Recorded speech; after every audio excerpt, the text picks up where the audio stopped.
Olá, sejam todos muito bem-vindos a mais um Outtalks, canal de conversas aí da Outmarket, que tem o objetivo aí de trazer conteúdo sobre marketing, vendas, inovação, tecnologia, mercado aí de forma geral, todos os assuntos aí que a gente aborda com os clientes durante as reuniões. A gente criou o canal para justamente trazer essa conversa ali para todo mundo e não deixar somente numa sala de reunião. Então, cada episódio é um novo convidado com algum tema aí que é relevante para o mercado. E hoje a conversa vai ser com um grande especialista em marketing jurídico, que é o Diego Parra. O Diego Parra é gerente de marketing do escritório Bataglia e Pedrosa Advogados, é especialista em neuromarketing e produção de conteúdo otimizada para SEO, lidera algumas iniciativas aí bem interessantes de transformação digital no mercado jurídico. Inclusive, recebeu recentemente aí uma premiação, né? Foi reconhecido na Fenaló aí como com um projeto de otimização para motores de busca e SEO, usando inteligência artificial, que a gente vai falar daqui a pouco sobre isso também. E Diego ele é formado em administração de empresas, com MBA em gestão e inovação, e pós-graduação em neuromarketing e psicologia das vendas e do consumo. É, um dos pontos interessantes aí, que além de palestrante, né, ele também é coautor de um livro, que é o Marketing Jurídico Além do que se vê. Então, já dando as boas-vindas aí para o Diego, é um cara que tem bastante conhecimento, bastante conteúdo aí, vai compartilhar muita coisa boa para a gente. Diego, seja muito bem-vindo. Se quiser falar um pouco aí sobre sua experiência. Obrigado, Alexandre. É um prazer falar aí para sua audiência, participar do seu podcast. Na verdade, eu fui para o mercado assim, empreendendo junto com um amigo meu, que lançou um veículo, na verdade era no Jornal Impresso de Comunicação e Marketing, e desde então eu comecei a ter esse contato com o marketing, né? Saí um pouco da comunicação e fui para o marketing. E desde então trabalhei em uma instituição bem conhecida aqui em São Paulo, de publicidade e de marketing. A gente tinha um trabalho pioneiro lá com os ex-alunos e tal. Depois trabalhei em agência de publicidade, né? E voltei aqui para o mundo jurídico, depois de ter essa breve passagem por uma agência de publicidade. A especialização em neuromarketing, né, que vai ser até objeto aí da nossa conversa, ela meio que apareceu por conta dessa automatização que a gente está vivenciando, né? A gente cada vez mais está vendo aí essa questão das pessoas sendo moldadas por algoritmos, né? E a gente está esquecendo do humano, né? E sendo que o algoritmo está se baseando no comportamento humano. Então a gente fica mais preocupado em atender o robô do que entender o comportamento humano. Mas eu já dei um spoiler aí do que a gente vai conversar. De coisa boa que vem para frente. Isso aí. Esse é um tema interessante e, de novo, muito obrigado aí por topar participar conosco, aceitar o nosso convite aí para poder levar conteúdo para o mercado. Então, esse tema aí que, né, você já começou a trazer um pouco dele aí, a ideia é a gente falar hoje sobre neuromarketing mesmo, da aplicação que ela existe, que existe dela dentro do processo de jornada de compra, pensando em marketing, vendas, mesmo no pós-venda, todo o processo ali que envolve esse processo de movimentação, né, do potencial cliente até a decisão de compra dele ali. E já começando com alguns dados, né, a gente entende que, de acordo com a Force, ela mostra que em um estudo, que algumas empresas que utilizam insights neurocientíficos e estratégias, ela reporta um aumento de 30% na taxa de conversão, ou seja, é comprovado que realmente existe isso, né? E quando a gente pensa nessa aplicação do neuromarketing na jornada de compra, a gente entende principalmente que desde a fase de atração, que é quando, né, o potencial cliente ele vai começar um processo de fazer a pesquisa por algo que ele deseja contratar ou comprar, Uhum. até o momento que ele decide a compra, a gente pode ter vários momentos ali de uso da neurociência, do neuromarketing, para poder, é, eu não diria conduzir, mas ajudar no processo de decisão de compra. Né? Então, você fazer com que aquele processo seja cada vez mais leve para o potencial cliente. E isso também, claro, pode ajudar no processo de fidelização. Né? No pós-venda também você ter esse processo bem desenhado. Então, hoje, quando a gente pensa em aplicação de cor, de som, de imagem, de palavras que você vai utilizar dentro de um texto, de um site, que seja, o estímulo que você vai usar no e-mail, mapa de calor para identificar ali como está sendo a leitura, né? Eu estou lendo minha tela da esquerda para a direita, eu começo em cima, eu começo embaixo, enfim, usar essas estratégias e essas ferramentas para poder ajudar a capturar a atenção. E aí, já puxando um pouco para o tema, queria entender de você um pouco aí, que a gente sabe que as empresas cada vez mais têm dado mais atenção para a jornada de compra, entendendo, principalmente no B2B, que a jornada não é linear, né? A gente começa aqui, depois para, volta, vai, volta, Sim. aquela ideia de topo, meio e fundo de funil, nem sempre ela faz tanto sentido, nem sempre a pessoa vai começar com conteúdo raso para chegar no conteúdo de fundo, enfim, a jornada realmente ela não é linear. E pensando isso para o tema de hoje, que é o neuromarketing, como que a gente pode associar hoje o neuromarketing à jornada de compra das empresas, e aí principalmente pensando em B2B, né? Você também está no escritório de advocacia, que é uma empresa vendendo para outra empresa, mesmo pessoas envolvidas no processo, mas como que o neuromarketing pode ajudar nesse processo de jornada para B2B? O que é importante falar é que o neuromarketing nada mais é do que o estudo do impacto do marketing no cérebro das pessoas, né? Então, tem a neurociência que estuda o comportamento do cérebro e como é que essas ações de marketing são impactadas, que tipo de emoções são afloradas, qual é a sensibilidade com relação a cada ação de marketing.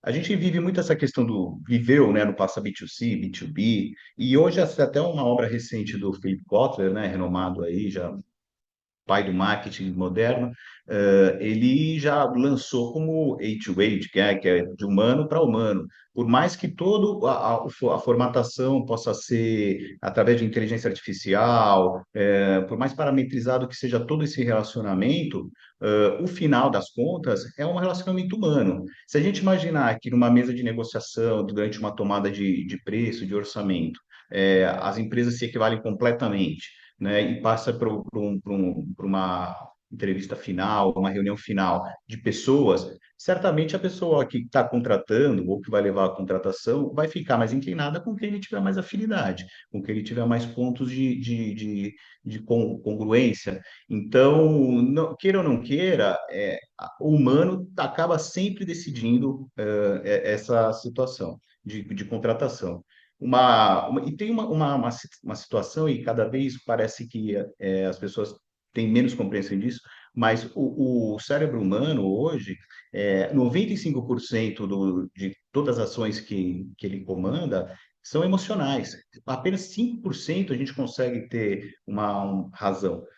O que nos faz pensar que a gente é racional a todo momento é porque o nosso cérebro nos engana a todo momento, criando, através de uma emoção, ele cria uma explicação racional para a tomada de decisão. Então, o Daniel Kahneman, que é um psicólogo famoso, até faleceu esse ano, prêmio Nobel, foi premiado pelo Barack Obama e tudo mais. Ele tem um livro que é o Devagar e Sempre, acho que é Devagar e Rápido, desculpa, Devagar e Rápido, e lá justamente ele comprova isso, de que o nosso cérebro está toda vez nos enganando que a gente está tomando atitudes racionais. E, na verdade, é sempre o impulso racional que está sendo atingido. E dentro da jornada de contratação, de compra, isso está a todo momento sendo aflorado. Se a gente imaginar que. Eu gosto de pegar muito o exemplo de um anúncio no Mercado Livre, né? O anúncio do Mercado Livre, ele está ali, ele está atendendo todos os atalhos mentais, né? Que até eu posso até antecipar um pouco e explicar que toda vez que o cérebro precisa de um comando rápido, de uma situação complexa, ele se baseia em algumas informações, em algumas condutas sociais, em algumas suposições, em alguns viés, e rapidamente ele toma a decisão. Porque imagina que o cérebro, com 2%, 5% do peso corporal, ele consome 20% da nossa energia. Então, imagina que se ele tivesse uma capacidade de processamento de tudo que ele vê, ele tivesse que ter esse processamento analítico, não haveria energia que suportasse esse processamento. Então, o anúncio do Mercado Livre, ele ali tem vários atalhos mentais, né, que você pode identificar. Que, por exemplo, você primeiro faz a busca, tal, se interessou pelo produto. Quando é produto, é um pouco mais fácil, porque você já tem uma padronização, você está ali uma questão de valor, mas vamos supor que a gente está com o mesmo valor, né? Qual é o segundo critério? É a aprovação social. A aprovação social, o que que é? São os comentários ali embaixo do produto, né? O que que as pessoas estão falando daquele produto. O Mercado Livre é uma plataforma, todo mundo já está garantido ali de que vai ser entregue, que não tem problema no pagamento, então todo mundo parte da mesma base. Mas o fornecedor, né, aquela empresa que anuncia no marketplace, você não conhece, na maioria das vezes, mal identifica ali na sua compra. Então, o que o Mercado Livre faz? Ele vai lá e dá autoridade para ele. através como? De uma avaliação de quantos produtos foi vendido, né? Em que grau ele está, lá, verde, vermelho e tal, e aí ele coloca ali a aprovação social. Então, essa é só o início da jornada de compra, de contratação. Como ele já logo numa tacada só de um simples anúncio, você já ativou vários atalhos mentais da pessoa, o que já vai impulsionando ele para a compra. E a gente tem um estudo aqui que a gente colocou, uma metodologia, é um pouco diferente, não é tão varejo, não é essa coisa tão e-commerce assim, porque é uma contratação de serviços jurídicos. Serviço jurídico envolve ainda mais questões sentimentais, mais atalhos mentais, e aí a gente pode explicar isso mais à frente. Você citou aí, interessante, que é o Mercado Livre, que está num processo que é uma compra emocional, né? Você pensando em produto, principalmente, você chega ali com um desejo de compra, às vezes um impulso mesmo, e aí você vai para o racional com essa decisão ali de certificados que realmente você pode fazer aquela compra que está certo, né? Na emoção da compra, você também vai para o racional e toma a decisão de compra. E quando a gente pensa nisso, principalmente aí no escritório, né? A gente sabe que para um escritório de advocacia existem várias regras para poder utilizar estratégias de marketing, palavras que podem ou não podem ser usadas, enfim. Como que você consegue aplicar as estratégias de neuromarketing dentro do escritório de advocacia? Se até você tiver algum exemplo específico aí que possa falar sobre isso. Sim. Na verdade, a contratação de um serviço jurídico quando não é feita uma recomendação, que já é um atalho mental, né, que é o da aprovação social, mas na verdade, para quem busca na internet, é uma escolha no escuro, né? Então, a pessoa precisa se certificar minimamente da qualidade, da expertise, das recomendações, para, de repente, expor parte íntima da vida, ou um ponto nevrálgico da empresa, ou de repente fazer uma fusão, uma aquisição de milhões que é crucial para aquele momento. Então, as pessoas minimamente têm que ter algumas condições para chegar até a gente. E dentro disso, a gente, aí remetendo um pouquinho à questão da pandemia, a pandemia foi assim, a gente trocou a roda do carro com ele em movimento, a gente tinha uma questão de internet, mas a gente acertou o site, melhorou o SEO, tal, a pessoa chegava, fazia a reunião aqui pelo Zoom, fechava, e era tudo pelo Zoom. E não tinha o que fazer. Ou a pessoa fechava com a gente pelo Zoom, ou não haveria contratação. Então, depois da pandemia, com a retomada do presencial, a gente começou a ver uma certa queda depois das reuniões. Não estava tendo aquela conversão que a gente imaginava. E aí foi que a gente foi buscar, dentro do neuromarketing, a razão do que, não necessariamente a razão, mas como potencializar toda essa jornada de contratação, barra compras, né? E tentar chegar até o momento final para fazer essa conversão, que é a contratação de serviço jurídico. Então, a gente, agora entrando um pouco mais ao conceito, na obra de Robert Cialdini, que também é um outro psicólogo reconhecidíssimo, ele tem um livro que se chama Armas de Persuasão. É isso, né? E na livro ele identifica 6 atalhos mentais. E isso é importante falar, porque esses atalhos mentais é algo baseado em algo científico. Não é, escreve que vai dar certo, coloca essa palavrinha aqui que vai converter. Não, foram pesquisas de muitos anos que ele recolheu, ele fez uma coletânea, e toda a obra dele, ele vem exemplificando com uma pesquisa fundamentada, uma questão toda científica. Então, não tem achismo e não tem guru, assim. É uma pessoa que, tanto é que o livro dele foi reconhecido e tal. E lá ele identifica 6 atalhos mentais. O primeiro atalho mental dele é a questão da autoridade e da aprovação social, né? Então, quem está fazendo aquela coisa, ele tem que ser reconhecido como expert naquilo que ele está fazendo. E aprovação social é de, pô, tudo bem, o cara é bom, mas ele atende bem, né? Como é que é o serviço dele? Então você tem que entender o que as pessoas estão falando. E eu acho que essa questão da aprovação social é um dos pontos mais fortes, que é o antigo buzz marketing. Eu nem sei se usa ainda mais esse tipo de. Mas é o boca a boca, é a recomendação, que é muito utilizado no universo jurídico. Depois disso, ele entra em contato com você e você tem que ter alguma afinidade com ele, tem que ter reciprocidade. Você sabe que quando você corresponde com alguma pessoa, as pessoas se sentem na obrigação de retribuir. E depois vem a parte de escassez, que é para você identificar o teu valor único, e depois o compromisso. Mas dentro desses seis atalhos mentais, a gente criou uma metodologia que a gente chama de Trivela. Trivela é da palavra italiano, que três de verdade. Então, são baseados em três verdades, cada uma contendo dois atalhos mentais, e que dentro dessa jornada de contratação, o escritório, mais os advogados, e aqui a parte comercial, tem que atender e corresponder, que são, e a gente tem o primeiro pilar, que é o pilar da autoridade social e do autoridade e aprovação social. Esse é o pilar que é aquele momento de investigação, né, de consciência que ele tem um problema e consideração em contratar um serviço.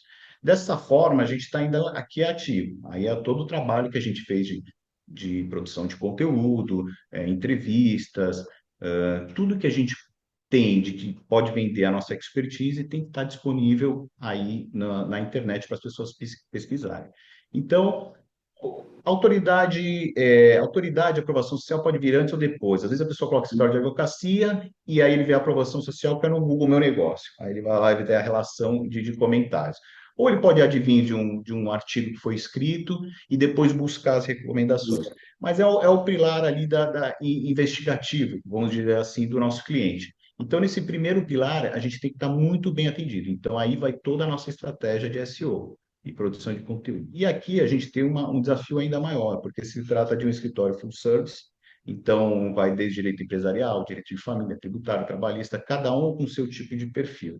Então, a gente divide as áreas, cada advogado produz conteúdo, produz vídeos, faz entrevistas. Então, isso aqui dentro do escritório, faz parte da concepção profissional que a gente quer do advogado. Então, a gente cobra, não é uma coisa que fica para depois, é uma coisa que a gente está sempre junto, desenvolvendo e melhorando, que até depois a gente fala sobre a premiação, que é um pouco disso.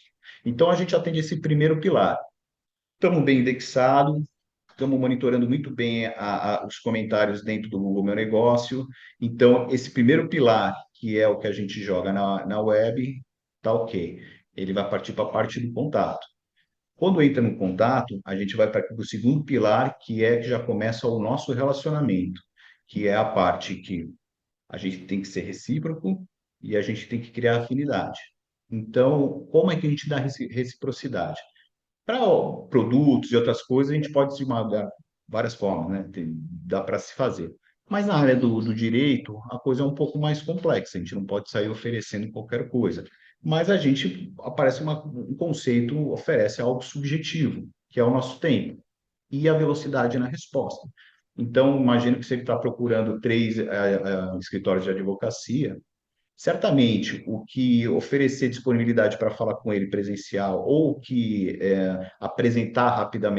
se apresentar rapidamente numa uma levantada de mão, um envio de e-mail, né, que a gente fala, ou uma ligação WhatsApp, certamente vai ter preferência, né? Porque o que a gente percebeu no mercado é que os clientes mandavam e-mail, mandavam WhatsApp, ligavam, e o retorno era aquela coisa, né? O advogado sempre prioriza a operação do direito, né?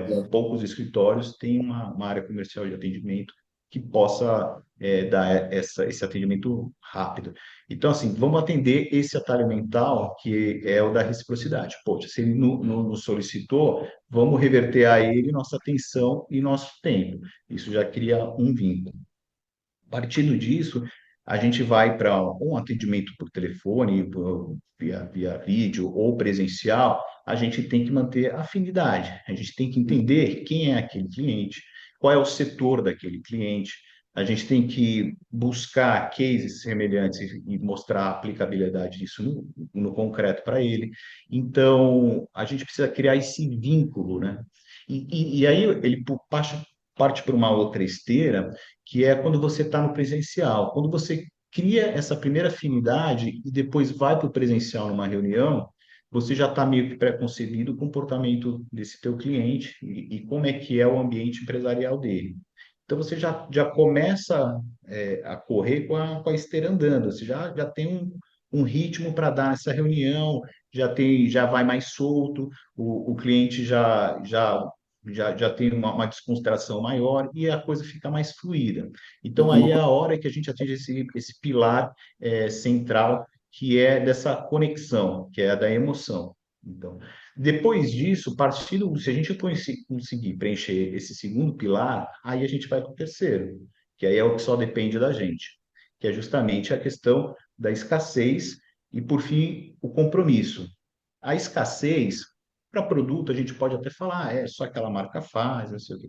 A nossa ideia como escassez é sempre assim.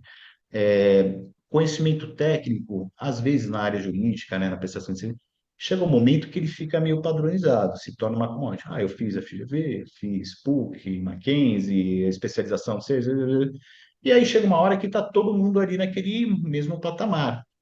O que vai ser decisivo? É essa afinidade, é essa conexão, essa capacidade de empatia que você tem em identificar o problema do cliente. E muitas vezes nem um fator decisivo que inclina o cliente para a contratação, às vezes nem é técnico, às vezes é uma descendência, se identifica pelo sobrenome.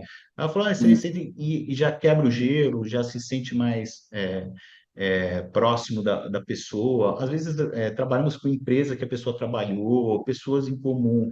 Isso são coisas que a gente não pode negligenciar dentro de uma reunião. Pode parecer bobo, assim, claro, temos sempre que analisar o contexto e o comportamento do outro, se está tendo, né, o retorno. Às vezes é um perfil mais frio, seco, que não está disposto a isso. Mas e aí a gente vai fazendo essa conversa, né, esse relacionamento, essa conexão emocional e começa a vender valor no nosso escritório. Fala, olha, e a gente com essa estrutura, com essa capacidade de conhecer o setor, com essa equipe, você só, em tese, né, a gente brinca que é a hora que a gente transforma o nosso serviço jurídico no iPhone, que aí o cara fala, meu, agora a questão não é preço, é questão de valor, né? Alô. Então eu só vou conseguir encontrar com eles esse tipo de atendimento. E aí, por fim, é lógico que toda a jornada de contratação tem um tempo até o fechamento do negócio. Nos escritórios, geralmente a gente fecha após a reunião. E aí é o atalho mental do compromisso. Ora, se você fez toda essa esteira, né, preencheu todos os seus pilares, a coerência é de que você feche, né? Então, a gente sempre tenta fechar no dia, não deixar para depois, porque já teve todo esse envolvimento.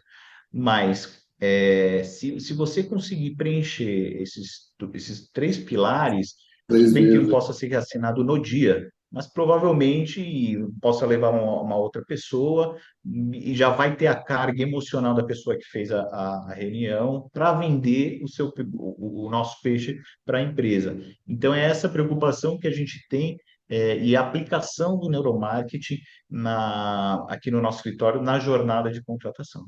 Mas É, vale lembrar que, assim, neuromarketing, por se tratar de neurociência, né, de cérebro, comportamento, isso tudo, e esses atalhos mentais, eles podem ser aplicados para diversas outras situações, né? É isso que a gente colocou dentro dessa metodologia que a gente chama de Trivero, que é até uma homenagem ao autor do livro, que é de descendência italiana, que a gente fala que essas são as três verdades que a gente tem que ter nessa esteira aí de contratação. processo. E é interessante, você falou aí de.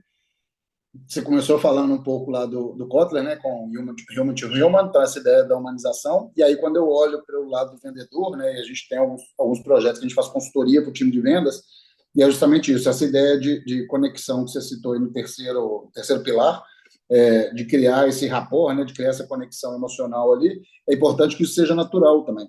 Então, teve algum momento que você falou aí de tem que saber conduzir isso, mas realmente, porque se o vendedor também chega com eu vou forçar mostrar que eu sou um cara que você tem alguma conexão para o lado de lá, que é o comprador, ele já se sente incomodado, então você quer me vender.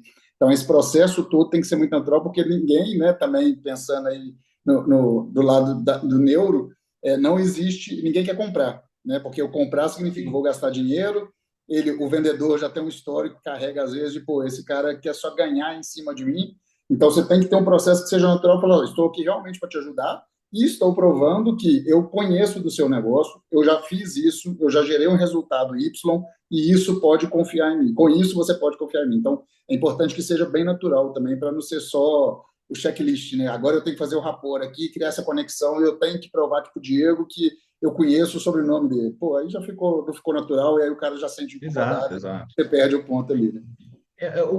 Os bons vendedores são esses que têm esse feeling, né? Por mais que É, você treine, aliás, está toda uma metodologia de vendas, mas quando você é abordado por um SDR, né? Às vezes aquelas ligações frias, você vê é tão mecânico, né? Tão artificial, que às vezes você até precisaria da solução, mas cria uma antipatia, um distanciamento tão grande que você não quer nem dar continuidade na conversa por conta dessa falta de emoção e de conexão. Mas é bem interessante, mas assim, o que a gente tem que pensar, e aí puxando um pouco mais para o conceito de neuromarketing, é que assim, o nosso cérebro ele foi treinado para ouvir histórias. As histórias sempre tem que ter um começo, um meio e um fim. Às vezes um fim bom, às vezes um fim que não é tão bom, mas que você tem que mostrar para ele que o lado bom desse fim, que às vezes o advogado também tem isso, né? Ah, qual que é o resultado? O resultado a gente nunca sabe, né? Porque a decisão é de um outro ser humano, né? Juiz. A gente só é o meio, não é o fim. E aí, mas a história tem que ser sempre contada. E o nosso cérebro está acostumado com esse tipo de coisa. E hoje, às vezes comercialmente falando, as pessoas parecem que só querem falar o fim. E aí sempre um é, final feliz, que é sempre a minha empresa é que é capaz de resolver. solucionar o seu problema. E não explica a história toda, e não coloca o cliente como protagonista da história. Coloca o produto, coloca a empresa. Então fica um diálogo, até às vezes um monólogo, assim, meio egocêntrico, né? Olha, o que eu posso fazer por você, sou capaz disso aqui, atendi, não sei o quê. Pô, o cara em nenhum momento se seduziu, nem pelo produto, nem pela É, empresa, nem pelo serviço. Como é que ele vai querer ter, vai se satisfazer com o que você está falando, né? No caso, o vendedor. Então, é essa preocupação que tem que ter. E o vendedor é essa coisa, é sempre um bom contador de histórias. Só que, como falou no metodologia, tem trivela, tem três vezes, são verdades. Não adianta também ficar criando coisas que o ser humano identifica, né? e é o contador de história que tem uma boa escuta também, né? Porque se eu conto só a história, é o que você acabou de dizer, né? Eu vou contar que eu sou muito bom, mas eu não estou escutando o que você precisa. E aí você não cria essa conexão. Pô, Sim. super legal. E aí, só mais E, um o, e ponto que você o- falou aí também, que é. Vai lá, pode falar. não, não, não, e você falou de contador de É, história, né? Que esse pessoal do stand-up comedy, eles são excelentes contadores de é, história. Mas isso vem de uma grande capacidade de observação, de ouvir as histórias e transformar aquilo para um viés cômico. Mas a principal aptidão dele é é. entender o universo e contar uma história de tudo que ele ouve, né? E perceber o ambiente para poder ter a sacada rápida ali, para poder soltar uma piada ou soltar Exatamente. alguma coisa em cima. E só um ponto que você citou aí que é interessante também, que pegando um pouco dessa parte do seu terceiro pilar aí que você colocou, é, a prospecção que é feita às vezes pelo SDR, que você falou que às vezes é fria, isso acontece também nessa falta de conexão, e a gente tem falado muito isso com o cliente em projeto aqui, que é muitas empresas pegam para colocar escolhem um SDR que é uma pessoa júnior. Entende? Tipo, é o início Sim. do processo de venda, então é só qualificar. E aí a gente coloca, você não pode colocar um júnior. Por quê? Esse júnior ele não sabe ainda criar conexão, ele não sabe ainda escutar a ponto de entender o que está sendo falado. Ele pode até ouvir ali o que está sendo falado, mas ele não está escutando. Né? Tipo, pô, ele não está me trazendo a verdade, ele está me trazendo outra coisa, a dor dele é outra. Então, se você tem um SDR que ele não consegue criar essa conexão com o cliente, automaticamente você já perde um potencial cliente no início do processo. Então, quando você tem um SDR que ele tem mais maturidade, ele consegue sim parar e falar, olha, minha empresa faz isso, eu consigo te resolver nisso. Como que você está aí? Pum, escuta. E aí ali ele consegue ter, assim, olha, nisso eu te ajudo dessa forma, nisso dessa forma, nisso dessa forma. E aí sim evolui para o processo comercial. Então, realmente esse processo aí faz muito sentido, esses três pilares que você colocou e as três verdades, né? Porque realmente ter essa conexão em todos os momentos, ter uma história contada e ter uma escuta, realmente faz sentido para poder ir em todas as etapas, né? Não só de vendas, nem só de marketing, mas também no SDR, também no pós-venda e tudo mais. E tem você tá falando do SDR, assim, né, que às vezes eu acho que o treinamento, não o treinamento não, mas a qualificação é negligenciada nesse sentido, porque é a primeira linha, o primeiro contato, né? Se você ali já não consegue corresponder à expectativa da pessoa, você já fecha uma porta e às vezes para sempre.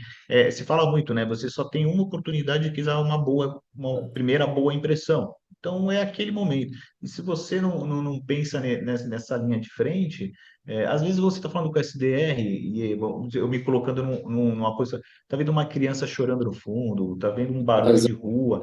O cara tem que ter a percepção, ou o cara está na rua, por exemplo, em São Paulo não dá para atender celular na rua, a criança está chorando, o cérebro da mãe não está nem prestando atenção. Então, a ideia aí, aí você passa para o comprometimento, é tentar marcar uma outra situação para falar com ela com mais calma, e já com o gancho, sabendo que a pessoa, pô, aquele horário estava na rua, ou aquele, o seu filho estava chorando, sua filha, e aí você já quebrou o gelo e abre uma porta para começar a conversar sobre o seu produto, né?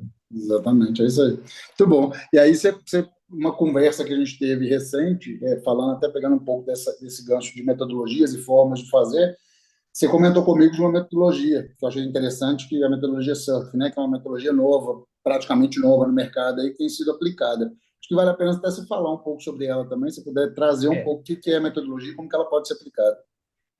essa metodologia, ela é uma metodologia que ela é licenciada, eles fazem treinamentos, eles vendem até aqui para o Brasil. Eu até dei uma olhada depois no site deles lá, eles vendem em procura, mas nem me preocupei em saber quem são e como é que é isso. Mas o que é legal dessa metodologia é que ele vai também um pouco nessa, porque a metodologia SURF, ela vem com base de três palavras, três frases que formam a palavra SURF, né? Então, é Set Behavioral Goals. Então, a gente tem que definir as metas comportamentais. Uncover the barriers, que é você identificar as barreiras. Depois, o R vem do remover, né? Remove the barriers. E depois, por final, é o Focus on Motivations. Então, focar nas motivações. Se você pega essa metodologia, você vê de cabo a rabo que ele está preocupado a todo momento no comportamento e no sentimento do cliente. Ele não está pensando no cara comprando, ele está pensando em como o cara está se sentindo durante toda essa jornada. Então, o que que ele primeiro vê? Falou, poxa, é, o que que ele sentiu quando ele abriu o e-mail, né? Ele se sentiu seguro, não, eu não senti o seguro porque de repente apareceu uma tela preta que demorou para carregar a imagem, não sei o que, já deu um ar de spam. Então, vamos quebrar essa primeira barreira. Vamos carregar a imagem de uma forma, vamos mudar a cor, né? Às vezes, do fundo da imagem ou do template do e-mail marketing e tal. Então, ele vai sequenciando todos esses sentimentos e percepções que tem, para no final ele focar nessa conversão, que é o foco no sentimento dele. Então, é interessante essa metodologia, porque a gente vai além dessas métricas comuns. A gente sempre fica pensando em como o cliente está se sentindo em relação ao que a gente está oferecendo. Eles têm um case interessante que era com relação a uma empresa de venda de seguros de viagem. Em um dado momento, eles conseguiram uma base de dados, não sei como e tal, né? Lá nos Estados Unidos essas coisas são mais abertas, não tem uma LGPD como aqui. E eles conseguiram pessoas que tinham uma LGPD, a Lei Geral de Proteção de Dados, né? E aí eles têm uma. Pegaram essas pessoas que viajavam bastante e estavam com uma ação de oferecer para a próxima viagem da pessoa, quando eles entrassem em contato, um seguro gratuito. E aí não teve uma. Poxa, mas um seguro, né? Um valor assim, né, significativo para quem vai viajar, dependendo para onde vai e tal. E as pessoas não querem, né? Então, por que não tá fazendo efeito? E aí eles começaram a entender a questão das barreiras, né? Pô, tá me oferecendo uma coisa de graça? Por quê? Lá a oferta é por SMS, né? Não é diferente do Brasil, que se fala muito por WhatsApp, nos Estados Unidos é o SMS. E eu oferecia por SMS, e lá não tem essa quantidade de golpes que tem aqui, né? Mas aqui, então, acho que as pessoas já nem leriam o SMS. Mas por que está me oferecendo? Quem está me oferecendo? Então, eles foram identificando essas barreiras, e aí vem a terceira barreira, né? É porque, como chegou até a mim, de graça, e aí tinha a terceira, não, você vai inserir o seu cartão de crédito, e quem garante que depois vai começar a pingar lá os descontos, né, do parcelado e tal. Então, eles identificaram esse comportamento, essas sensações de insegurança que o cliente tinha e foram removendo. E aí, eles já dentro de uma ação mais estudada, né, mais baseada neuromarketing, eles foram removendo essas barreiras. Aí eles partiram de uma informação de que nós sabemos que você tem frequência de viajar, para nós é uma satisfação poder ofertar para você conhecer a nossa empresa. A gente não faz nenhum tipo de cobrança, não capturamos dados de financeiros e nada. E por final a pessoa se sentia satisfeita. E tinha uma outra questão que também era interessante, que agora eu não me lembro, que era a barreira, que era. Agora eu acho que eu não vou conseguir, era a falta de confiança no produto, o medo de cancelar o período de pagamento. Bom, era basicamente isso. Sim, Mas sim. o que a metodologia aplica é justamente essa. Pô, às vezes nessa campanha a pessoa fica achando, eu mandei para a base errada, não era o perfil certo. Às vezes acha que a copy lá que foi escrita não virou. Não, na verdade foi você, de certa forma, criou um contexto que gerou muita insegurança para o cliente, né? E vale lembrar que traz um pouco, né, dessa nossa metodologia que a gente aplica aqui no escritório, que também essa questão de remover barreiras, né, criar conexão, e que nos Estados Unidos é feito, e lá eles estão ganhando dinheiro com isso. Aqui a gente só aplica internamente. Boa, muito bom. E aí até você falou, é interessante que você falou de a forma da escrita, às vezes, né, o jeito que você faz ali, mas a pessoa não teve a segurança ainda de dar sequência nesse processo de compra, ou de evolução, ou de contratação, ou até de ganhar alguma coisa, né, de ficar preocupado com o que está ganhando. Como que você enxerga essa questão dos atalhos mentais? Você citou no início também um pouco sobre isso, mas como que você percebe o uso dos atalhos mentais dentro de uma estratégia de neuromarketing, né? Ela pode ser aplicada, até, né, você falou também de um pouco dos gurus, mas se fala um pouco disso, é só ter um gatilho, né? Nenhum atalho, um gatilho É. mental que vai ser muito mais de põe um CTA forte, põe uma chamada que vai fazer o cara sentir que ele vai perder o tempo e tudo mais. Como que você vê essa questão dos atalhos, né? Não gatilhos, mas os atalhos mentais associados a essa estratégia de neuromarketing? É, nas palestras e nas conversas que a gente tem, né, a gente sempre quando fala de atalho mental, as pessoas remetem ao gatilho. O gatilho foi É. amplamente difundido aqui no Brasil, né? E aí fala que nem bandas brasileiras que só fazem sucesso no Brasil, né? A gente fala que gatilho mental é um conceito que bombou no Brasil, mas não tem esse reconhecimento todo fora. Mas dentro da, Infoproduto. da, da, neuro, dentro da Infoproduto. neurociência. Desculpa, é o infoproduto que trouxe muito isso, né? A ideia do infoproduto trouxe Isso, essa ideia não, é muito bom, um gatilho mental muito bom, né? Chama gatilho, né? E se vendeu a ideia de que se você colocar uma palavra lá, a pessoa vai comprar. Mas, assim, na verdade, são coisas distintas dentro da neurociência, porque o atalho mental, ele é baseado num comportamento do cérebro, né? Então, a gente sabe que o cérebro ele vai ter essa atuação já previsível, como um outro órgão qualquer, como teu fígado, coração. A gente já sabe que o cérebro tem essas áreas que são ativadas em determinadas circunstâncias. Você identificar essas áreas em que que o cérebro é ativado e proporcionar uma circunstância de favorecer o que você está falando, né, o seu discurso, a sua narrativa, é uma coisa. Você falar que se você colocar uma palavra, a pessoa vai ser catapultada e vai comprar de você, isso é completamente diferente. E não tem fundamento científico, né? Você tem uma pesquisa ou outra falando aqui, últimas peças, não sei o quê, as pessoas se sintam mais inclinadas, mas isso não tem comprovação científica de que essas palavras, porque o gatilho mental ele vem do copy, né? Que é aquela escrita comercial, convincente, né? Induzindo a pessoa à compra e de que elas são efetivamente, que elas sejam eficazes.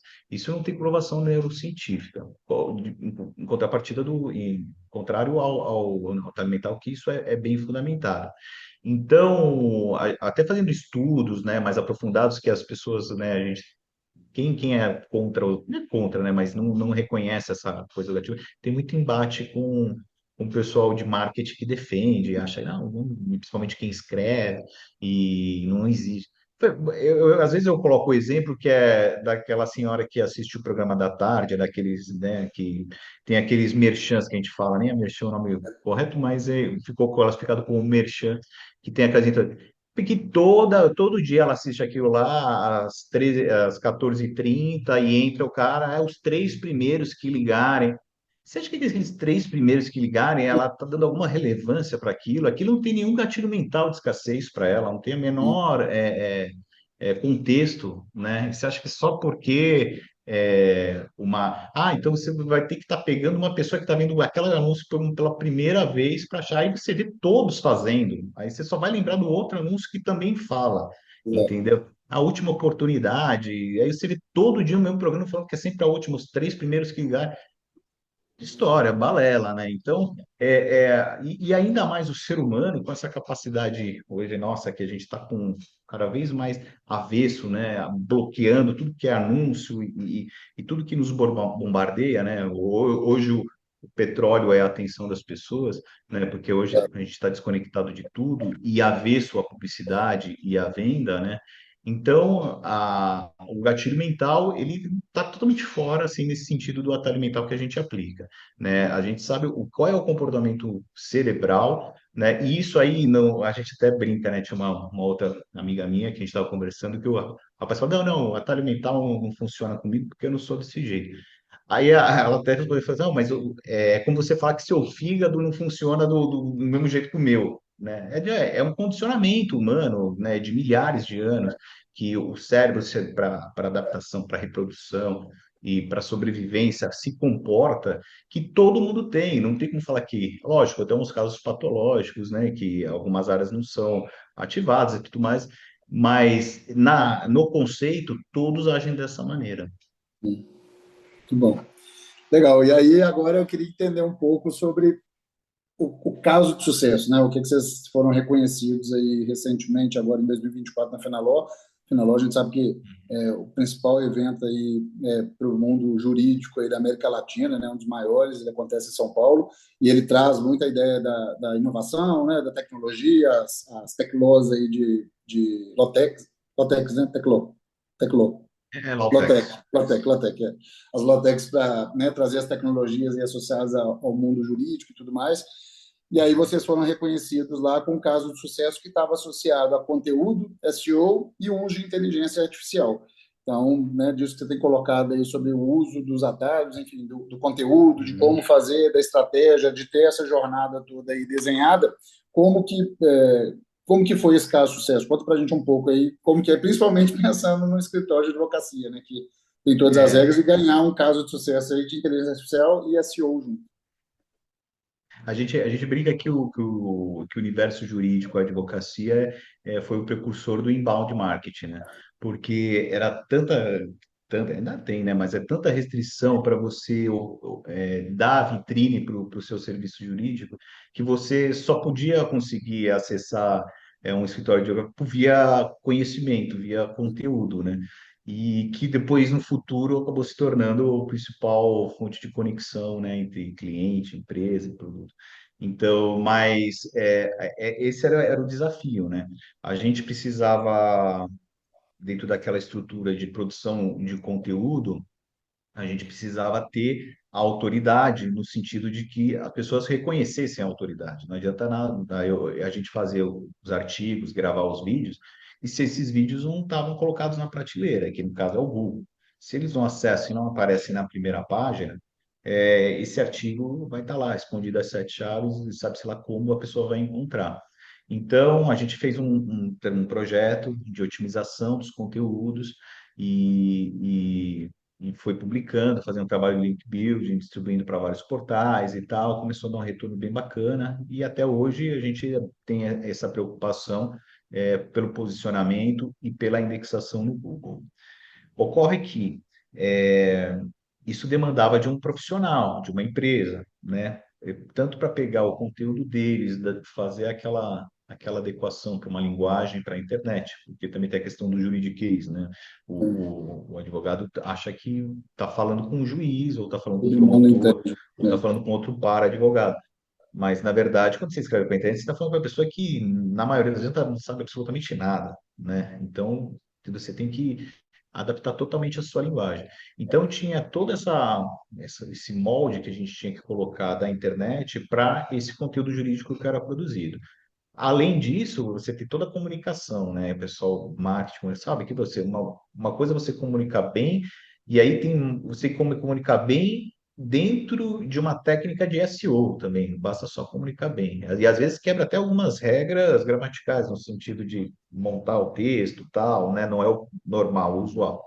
De estrutura. E isso tudo era passado por profissionais, e aí a gente criou um gargalo, né? A gente tinha uma produção interessante de conteúdo, mas tinha que toda hora ficar aí nessa esteira do profissional para ficar vendo isso. Aí, o que aconteceu, né? Com a popularização da inteligência artificial, né, ChatGPT e tudo mais e tal, a gente falou, poxa, não é querendo tirar o emprego da pessoa que fazia isso, mas a gente conseguia adiantar muito esse processo. O próprio, advogado, ele colocava o texto dele lá, e aí vem o profissional, que aí tem que vir, né, da orientação de como criar esses prompts, falou, ó, coloca numa linguagem adequada para a internet, que aí criamos outro prompt. Como otimizar isso para SEO? Aí contextualizamos, criávamos alguns posts, alguns prompts que contextualizavam no sentido, ó, você está falando com tal pessoa, você é um especialista nisso que está querendo conversar nisso. E quem utiliza, né, tem utilizado, sabe que ele assume essa personalidade e começa. E aí esses prompts ficavam prontos e eles começaram a, a fazer isso com uma velocidade absurda. E até ao ponto de usar essas plataformas de geração de imagem, né? Às vezes ficava uma pessoa procurando num banco de imagens, aí quando não tinha, às vezes não tem mais assinatura, porque também não tem essa demanda, né? Banco de imagens, vai no gratuito, aí depois vê que tem um Tem um crédito que tem risco. que ser colocado, e para vídeo também é a mesma coisa, né? Você quer inserir alguma coisa e fica com receio de que tenha a autoria de alguém e tudo mais, que também é uma outra discussão, né, que a Uhum. inteligência artificial está tendo. Mas, de qualquer forma, a gente conseguiu fechar esse combo aí com a inteligência artificial que levava um baita de um tempo. E aí, na divulgação do prêmio, na verdade, é Fenaló Fenaló e DNA+. DNA+, é um impresso, né, da Análise 500, que é um ranking jurídico no Brasil, é o melhor, assim, é o mais reconhecido, tem outros fora, mas no Brasil ele é o principal, que identifica os melhores escritórios, os melhores advogados, e agora eles estão com essa premiação que é as melhores práticas. Aí tinha de ESG, marketing, não sei, mais uma outra lá, e a gente escreveu essa nossa, era tecnologia a terceira, e a gente escreveu a nossa de marketing e foi reconhecido, né? E aí, quando é reconhecido, ele tem um número de inscritos, aí uma parcela desses inscritos são reconhecidos e eles são certificados aí para colocar um selo como prática reconhecida de marketing, que é um diferencial. E que aí a gente volta lá na questão É. de vender uma Uhum. estrutura da reunião e falar assim, pô, é uma empresa que tem uma prática reconhecida em marketing, né? Então tem uma estrutura profissional, né? Como a gente poderia ter uma de SG e uma de tecnologia, e aí você já está ativando aqueles outros atalhos mentais e fala assim, opa, me sinto Me tranquilo em vale. relação à tecnologia, quebrei a barreira do comprometimento social e de governança. Então, você vê que todo o cenário que é criado e todo o universo que a gente vive sempre vai remeter a esse comportamento cerebral nosso, entendeu? Então, por isso que a gente vai primeiro da onde vem o comando, para depois desenvolver a nossa técnica e forma de negociar com os clientes e se relacionar. Show de bola, muito bom. Parabéns aí pelo prêmio mais uma vez, né? Já tinha parabenizado por isso, mas de qualquer forma, isso mostra também que cada vez mais marketing e venda juntos, né, para trabalhar. Então, é entender como que marketing apoia a dar valor, né, nesse processo aí de dar valor para a empresa ser uma empresa que tenha valor com algumas ações que são feitas e o vendas aproveitar disso e dar insumo para marketing também produzir mais. Então, fica essa troca aí contínua aí para poder fazer negócio. Muito bom. E aí, pegando um pouco desse gancho no conteúdo, a gente reforça muito, a gente faz aqui dentro da empresa, né, de ter os influenciadores internos corporativos, que são as pessoas que falam pela empresa. Eu sou um deles, então eu, como frente da empresa, como CEO, levo o conteúdo, porque eu estou à frente da empresa, eu tenho conhecimento do mercado, eu tenho conhecimento da empresa, tenho conhecimento do que a gente vende, então eu consigo passar, né, nesses 3 vezes aí que você falou da sua metodologia aí, de passar essa confiança do que a gente entrega, né, de conhecer o que a gente faz, de saber qual é o problema do cliente, como que a gente já resolveu aquela situação. Então, isso é importante para trazer esse primeiro, né, o seu primeiro pilar aí da confiança. Pô, o cara está falando uma coisa ali que faz sentido para mim. Então, posso confiar, quero saber mais. Que aí vai para o segundo pilar que eu para você de fazer o contato. Mas quando a gente pensa em um escritório de advocacia, e aí associando até um pouco com o varejo, o Adib, que é o João Adib lá da CIMED, ele é um cara que é 100% influente, né? O jeito dele tem um jeito bem varejo mesmo, para farmácia, para vendas, aquele olhar muito de venda, vamos acelerar e tudo mais tal. E ele sempre coloca muito isso, que todo CEO ele tem que ser um vendedor, o principal vendedor da empresa, não necessariamente de ir lá no balcão para poder pegar, vender o remédio, mas ele tem que estar à frente da empresa, ele tem que passar confiança para o mercado. E aí, de novo, como você disse aí sobre o Kotler, quem está comprando tem que saber quem é que está por trás e à frente daquela empresa. Então, assim, eu não estou comprando da Outmarket, eu não estou comprando do Batalha e Pedro, eu estou comprando daquelas pessoas que representam aquela marca. Então, ele traz isso muito forte. E aí, como você citou aí agora, a produção de conteúdo está associada a isso. O advogado ele tem um conhecimento técnico muito forte. Como que você trabalha isso? Como que você faz com que os advogados aí, os sócios, consigam fazer um trabalho de levar esse conteúdo sem ser aquele conteúdo técnico que quem tem que resolver um problema não está entendendo se aquilo lá é bom ou não, que ele está falando, mas que ele consiga levar um conteúdo que ajude a gerar esse resultado. Você tem alguma estratégia para isso? Alguma ação que você faz isso com os advogados? É, na verdade, assim, com marca pessoal, aqui dentro do escritório a gente identifica de duas maneiras, né? É, tem a marca pessoal e de influência que são as dos sócios, e esse representa o propósito, os valores e a missão, né? Ele é uma versão humanizada do escritório, então eu me identifico com o que ele fala, com o que ele faz, e vejo que o escritório tem esse propósito. Então, é um posicionamento um pouco diferente, porque ele representa diretamente o escritório, né? O CNPJ, vamos dizer assim. E eu acho importante isso porque, como eu falei lá atrás, nosso cérebro está condicionado a ouvir histórias. E é difícil você ficar ouvindo histórias de marcas que... Não é que é difícil, mas eu acho que tem uma hora que satura. E a prova disso, eu acho que é essa é, quantidade de podcast que tem e que dá certo, que as pessoas param para ouvir. As pessoas querem ouvir as histórias das pessoas, né? Querem ouvir a história do cara que fundou a empresa, do iFood, e ele tá lá vendendo o seu pé com você, Alexandre. Agora, se você fala assim, pô, hoje a entrevista hoje é com o CEO da Coca-Cola no Brasil. Então, alguém sabe qual é o nome dele, assim? Você remete, a tua concepção é de que, assim, é mais um CEO da Coca-Cola, né? Que vai, né, de repente falar de algumas coisas técnicas, mas não vai te prender na emoção, né? A não ser de quando esse cara já tem uma marca pessoal muito forte e ele leva para a empresa e aí ele consegue agregar os dois. Pô, um cara com um passado assim que fez isso, aquilo, que sempre teve essa recorrência em estar trabalhando a marca aí, depois ele vai para lá, ele leva esse público dele, que também é um benefício para a empresa, né? Ele leva toda essa audiência que ele tem para a empresa e agrega isso ao valor da marca. Mas essa primeira de vender os valores do escritório cabe aos fundadores. Eu acho que é ali que a pessoa dá essa percepção. O que o nosso desafio aqui era com relação ao fato de ser um escritório full service, que a gente atua em diversas áreas diferentes do direito. Então, qual que era a nossa percepção nas conversas e fazendo um simulado de quem nos pesquisava?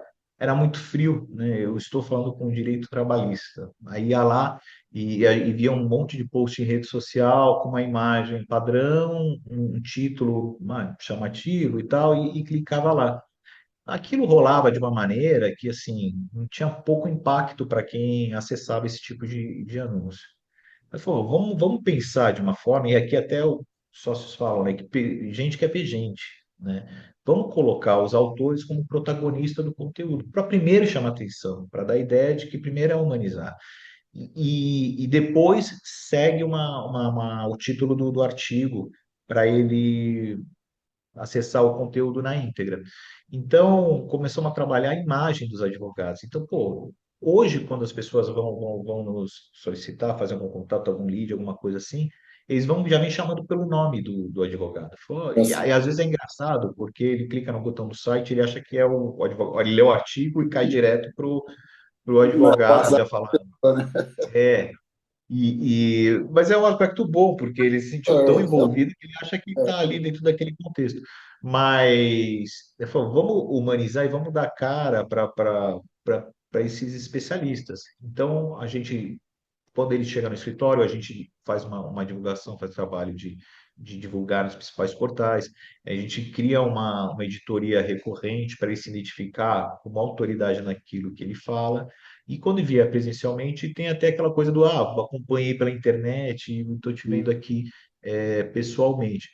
É um pouco de marcas pessoais, estratégias diferentes, né? Mas e a gente também tenta sempre conduzir o advogado para produzir um conteúdo que remeta, né, ou que venda, nem remeter, mas que esteja sempre alinhado com o propósito do escritório, não fique fora disso. Então mas são duas coisas diferentes, mas que convergem no final aí para uma única mensagem, né, que é entender o que é o nosso história, como é que a gente atua e como é que a gente pode sanar a dor que ele está tendo no momento. É legal, muito bom. Realmente, eu acho que faz muito sentido esse processo de ter um influenciador corporativo interno, justamente por essa conexão que é criada, essa confiança que é gerada, né? Até nesse próprio exemplo aí do Adib, teve uma situação de compra de remédio, né? Isso eu escutando de um cliente falando, ele falou assim, olha, eu comprando, a gente falando sobre influenciador corporativo interno, a gente desenvolvendo isso para eles, e aí ele falou, eu sempre comprei Neosaldina para dor de cabeça. Cheguei na farmácia, aí a atendente foi e falou assim, olha, Neosaldina custa, sei lá, 20 e tem esse genérico aqui que custa, acho que era 8, sei lá, que ele citou o valor, mas era mais da metade do preço. Aí que falou, pô, já tô acostumado com Neusadina, dor de cabeça, que é um negócio chato, eu sei que ela resolve. Aí ele falou, mas deixa eu ver qual que é. Aí ele viu e estava escrito a CIMED embaixo. Automaticamente para ele falou assim, pode ser então. Ou seja, por ele seguir e ter a influência do Adib, que vendo a história dele ali, Exatamente. ele confiou na marca para um remédio, que é mais forte ainda, né? Você está tomando um É mais remédio da forte que que a outra marca da empresa, né? E eu também. acho que é isso, essa expansão, porque eu acredito que a marca era muito repetição, memória, né? É, Então, principalmente na área de publicidade, eram poucos veículos, repetia tantas vezes, e necessariamente não precisava ser nem o melhor, às vezes o cara era o único, ele é, sempre ali anunciando no Jornal Nacional, antes da novela, não era necessariamente você não tinha nenhum é, vínculo depois você cria de memória por remeter à infância, vamos dizer assim, mas você era porque era o único e porque era é, repetida vezes a mesma, apresentado né? na televisão e você criava aquilo. E hoje, com não tendo essa quantidade toda de repetição, ou tendo também esse impacto grande, você pode nem conhecer, ou conhecer e às vezes se tornar, achar inoportuno. Às vezes é de uma forma tão maçante, né, aquele anúncio, que você começa a criar uma versão, um bloqueio, e já não consegue captar mais nenhuma mensagem daquela marca. Que diferentemente do ser humano, que ele está ali representando a marca, ele traz para ele os valores da marca e ele ratifica em pessoa quando ele se A história, apresenta. né? E aí você vê a abrangência que deu essa marca, né? Porque hoje, pela questão não é só a questão da marca, é a consciência de marca, né? E como é que se fala isso numa empresa? Não é só em projetos, em ações, mas é pelo CEO lá, o fundador, né? Ele representa tudo aquilo, né? Isso aí, muito bom. É saber conectar tudo e estar dentro de uma mesma estratégia, né? E aí, também pegando um pouco agora de estratégia e planejamento. Quando você cita aí comigo, para mim, aí, de é, conteúdo, que você faz uma estratégia ali, de uma forma com SEO, com a inteligência artificial entrando, as imagens associadas, que também está associada à comunicação, né? Como você comunica a sua empresa com a identidade visual, ter o influenciador corporativo, que é a pessoa que vai estar à frente, ou as pessoas que estarão à frente da empresa, para poder representar aquela marca e tudo mais. Pensando no escritório de advocacia, que a gente sabe que tem algumas restrições aí, né? É um mercado que tem alguns cuidados a serem tomados aí na hora de montar um planejamento e de fazer as execuções das atividades aí de marketing, e até mesmo de vendas, né? Como que vocês fazem esse planejamento? Tem alguma coisa diferente que vocês fazem ou não? Segue o mesmo padrão, só olha uma restrição ou outra ali? Como que é o planejamento de marketing feito aí pelo escritório que você conduz? Bem, na verdade, o que a gente aplica, assim, a gente prioriza o conteúdo. A principal estratégia é sempre, e para o universo jurídico, é marketing de relacionamento e marketing de conteúdo. São as duas frentes que a gente investe e que nos dá resultado. E não são tão rápidos assim o resultado, né? A não ser quando você faz um tráfego pago e tudo mais. Mas a gente parte do conteúdo porque acha que o conteúdo é mais fácil ele pegar atração do que o relacionamento. A exceção que tem algum advogado, algum sócio que seja uma pessoa com participação em vários locais, associações e tal. Mas Posicionamento. a gente usa como tem essas duas frentes, mas sempre para pegar atração o marketing de conteúdo, que aí é a questão que a gente já falou da marca. Você vê como as coisas vão se conectando, né? Mas é a questão da marca dele, né, pessoal no conteúdo, que gera oportunidade para ele fazer eventos, fazer entrevistas, palestras, e personificar a área dele. E aí, quando ele parte para isso, a gente vai para a área de relacionamento. E aí, dentro desse relacionamento, a gente trabalha a parte do networking, para dar alguns princípios básicos, né? Porque não adianta nada também, a pessoa vai, te reconhece, você almoça junto com ela no dia do evento e não fala de absolutamente nada, né? Dá horário e vai embora. Então, a nossa ideia é sempre isso, priorizando o relacionamento. E aí a gente está sempre presente em algumas associações, que, por exemplo, a gente é muito atuante na Câmara Italiana, já participou de alguns grupos de networking, mas muito na OAB, né, que em tese você está falando de advogado para advogado, mas o advogado a OAB, quando você faz uma palestra, ela te dá a chancela de autoridade, né? Na OAB é uma ordem dos advogados do Brasil. Então, se você está fazendo uma palestra lá, é porque você tem uma relevância. Quem eventualmente assistir na internet, né? Que de repente não é advogado. Então, a gente vai agregando isso no conteúdo e relacionamento. E tendo autoridade por outros meios, né? Então, a chancela de outros canais aí que podem te apoiar também, como você disse, de associação que vai além do relacionamento, né? Mas é eles também te levando para outros clientes. Muito bom. Porque e no jurídico, né, apesar de a gente ter falado disso tudo, o atalho mental da aprovação social é um dos principais, né? A Exato. gente pô, facilmente posso falar que 85%, quase 90% da nossa geração de negócios aqui vem de relacionamento, vem de um bom trabalho executado com um cliente que indica para outro, que retorna, né, e que vai ganhando essa capilaridade com outras pessoas, e as pessoas vão em outros eventos que vão falando, e aí vem a parte do conteúdo. E aí o conteúdo são as pessoas que chegam até a gente por conta do conteúdo. E aí também fica aquela coisa do ovo da galinha, né? Porque o que veio primeiro? O relacionamento que a pessoa teve do evento ou o conteúdo que ele criou que Contribuir. proporcionou ele ao evento, né? Mas é essa simbiose. E aí que a gente fala que a jornada realmente não é linear nesse sentido, né? Porque a gente não consegue saber. No início a gente falou, o cara pegou um primeiro conteúdo, depois foi para o segundo, para o terceiro, e aí ele pediu uma reunião. Ou o cara foi lá, já escutou uma palestra, da palestra ele foi para o site, depois ele foi lá na rede social, aí ele viu um outro conteúdo, aí alguém falou de você, aí ele foi lá e pediu uma reunião. Ou ele simplesmente pesquisou no Google, achou seu site, já foi direto pedir uma reunião. Então, ela não é linear, não adianta, a gente tem que pensar em todos os momentos e ter estratégia para todos os momentos, sabendo que a qualquer momento qualquer um pode acessar a jornada. Então, isso é importante, é o chamado fantasma, né? O ghost dentro da jornada.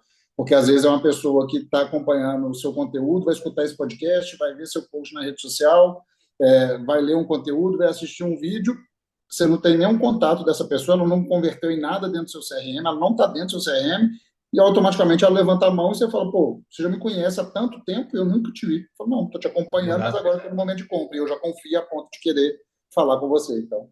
é aquela coisa do pescador. Você tem que esperar o momento que dá a fisgada e puxar, porque você tá vendo o rio ali, você não sabe onde ele está nadando, né? Imagina que você está com várias varas, você não sabe aonde vai ficar procurando peixe. Tem casos assim, interessantes que, por exemplo, como a gente atua no Brasil inteiro, veio um cliente até a gente que era um cliente do Paraná que ligou para a filial de Sorocaba e que tinha ouvido uma indicação de um cliente, um ex-cliente nosso de Santa Catarina. Quando a gente faz a primeira pergunta, a gente sempre tenta identificar, né, como é que De foi onde? feita a jornada. Ela falou assim, eu pesquisei no Google e vocês apareceram. Aí depois conversando com a pessoa que nos contratou, não, mas teve a pessoa que indicou. Mas ela indicou, eu não lembrava o nome. E aí eu não foi. Mas aí quando eu pesquisei no Google, eu vi que era vocês em primeiro. Aí eu falei, foi aquele que ele falou. Já Então quer estava dizer guardado ali, né?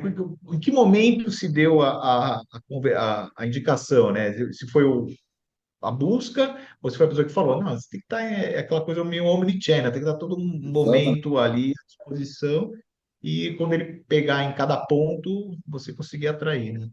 Exato. É justamente isso. O B2B, a partir do momento que a gente fala, e a gente fica muito triste quando a gente escuta cliente falando que só quer um canal, mas quando a gente consegue mapear a jornada de compra do cliente do nosso cliente, e a gente entende quais são os possíveis pontos de contato que ele pode ter, porque também não adianta estar em tudo, porque se o cliente não está no É, Facebook, não vai gastar energia lá. Pronto. Então, você entende a jornada, onde potencialmente ele pode estar, e você cria estratégias para executar ações de marketing e vendas em cada ponto que ele pode estar na jornada, é justamente isso que você falou. O cliente ele vai aparecer, ele vai te buscar, porque ele foi impactado por alguma coisa que ele não lembra, mas sua marca já não é um nome estranho para ele.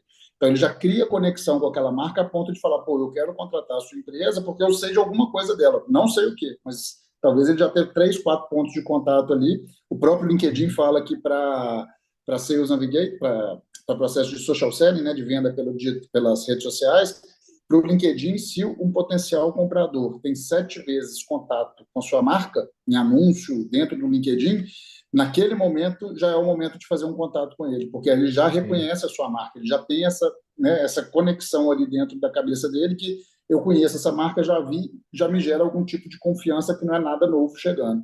Então, usar essa estratégia é importante e é diversificar canal de acordo com a jornada do seu cliente. Também não é sair fazendo qualquer coisa para qualquer canto, né? Então, é a ideia do Omnichannel que você citou aí. Bom, super legal. Perfeito. Bom, estamos chegando nos momentos finais aí já, e aí eu queria agora saber você, Diego, né? Pensando, a gente falou da empresa, dos processos, do planejamento de marketing e tudo mais, mas como para você, e quais são os principais desafios que você enxerga aí à frente do marketing de um escritório de advocacia, né, focado em B2B, um escritório que tem reconhecimento, é premiado e reconhecido por alguns feitos aí dentro da área de marketing. Como que você enxerga os principais desafios aí para você como profissional à frente do marketing do escritório de advocacia? Eu sempre imagino assim que o maior desafio que a gente tem aqui no âmbito jurídico, né, para trabalhar o marketing é pegar o que está dando certo fora de outros setores e ajustar isso dentro do código de ética da OAB. Então a gente vê, e isso é um problema que a gente tem quando a gente contrata agências, porque as ideias são excelentes, mas nem um pouco aplicáveis para o universo jurídico por conta dessas restrições.